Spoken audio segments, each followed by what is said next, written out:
What are you thinking about right now?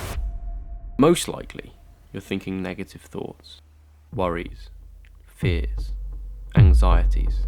Something that no one told me growing up is that the way you think is the most important factor in how good your life is. Because the way that you think defines the way that you view the world, and therefore how you feel.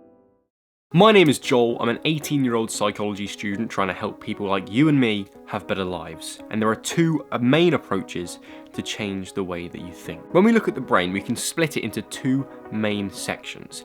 The first is the bottom, older, more primal structures.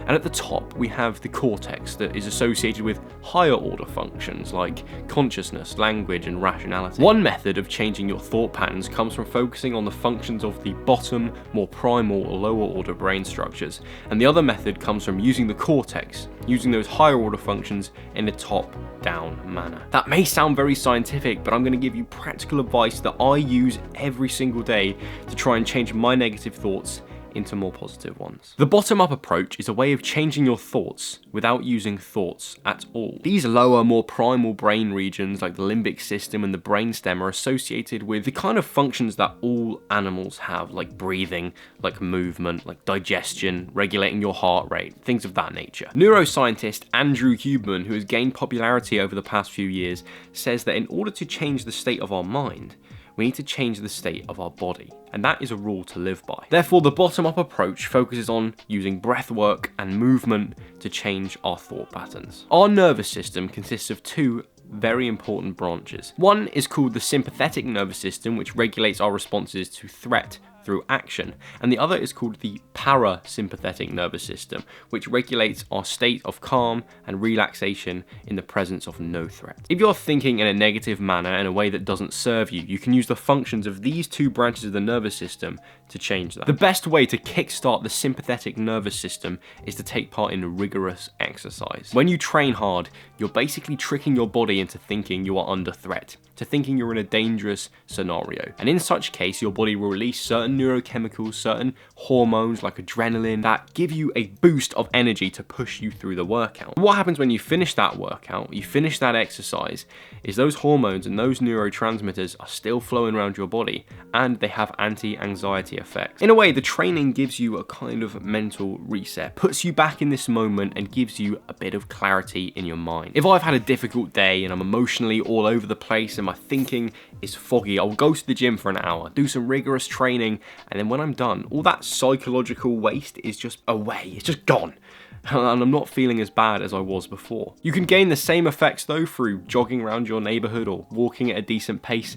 You just need to get yourself hypoxic. You need your body to feel like it's working, like it's active, to activate the sympathetic nervous system and get those happy brain chemicals, those anti-anxiety hormones and chemicals flowing around your system. If you are feeling negative, if you are having self-limiting beliefs and self-limiting thoughts, the best thing you can do is move your body. There is never a time where I go to the gym or I go out for a walk and I regret it. It always makes me feel better. And it's hard to get yourself to take those first steps. It's hard to get yourself to the gym or get yourself to the workout, but if you can get over that first hurdle and just get going, get moving, afterwards you'll feel so much better. Secondly, you can activate the parasympathetic nervous system, the one that calms us down and makes us feel relaxed. And the main way we can do that is through regulating our breath. If you breathe slowly and more controlled for a few minutes, you will begin to activate the parasympathetic nervous system, which will release neurotransmitters like serotonin into the brain, which are responsible for inhibiting the firing of brain cells.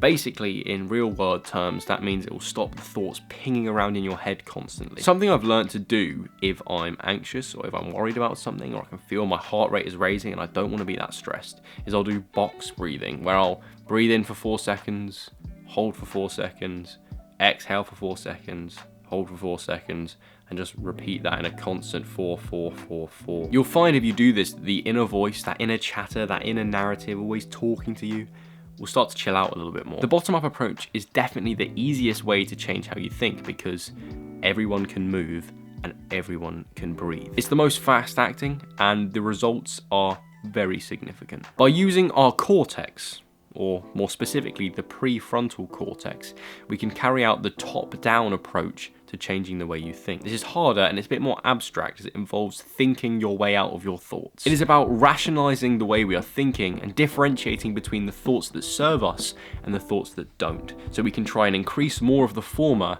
and have less of the latter. There are three main ways that you can rationalize or dispute the way you're thinking, and I would suggest you get a pen and paper in order to do this. I want you to think about a thought that's been worrying you, and I want you to first ask yourself, does this actually make sense? Is it actually likely to be as bad as I think it will be? And then ask yourself, where is there the evidence for this negative way of thinking?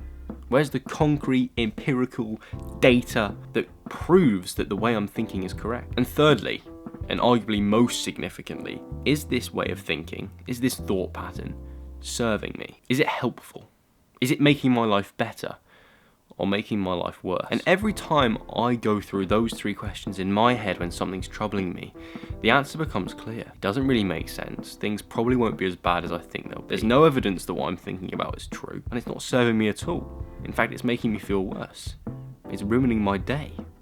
So why should I let it do that? Now you've figured out what kind of thought patterns you don't want in your life, you need to find something to replace them with. The idea that I've come up with is something that I'm calling optimistic realism. This is the way of thinking that is a nice middle ground between blind optimism and naivety and cynicism and pessimism. It involves trying to see reality as objectively as you can and find the real positives that are there. You might be watching my video because you're prone to think negatively and it's making your life worse and it's making you feel bad.